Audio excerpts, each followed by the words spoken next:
सूर्या, अगं वहिनी गेलं की तू दुकानात. लॉटरीचं तिकीट त्याच्या खिशात होतं. मग ठेव की इकडं, मी देते नंतर. तू खरंच माझ्यासाठी लई लकी आहेस तुझा. असं केलं तरी काय मी. 50,000ची लॉटरी लागली आपल्याला.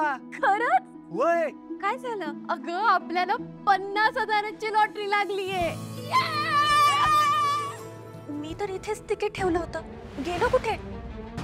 सूर्या, लॉटरीचं तिकीट हरवलं. माझ्यासाठी ना तुझ्या डोळ्यातल्या पाण्याची किंमत आहे ना या 50,000च्या लॉटरीपेक्षा कितीतरी पटीने जास्त आहे. तू जेव्हा माझी दोस्त झालीस ना तेव्हाच मला लई मोठी लॉटरी लागली.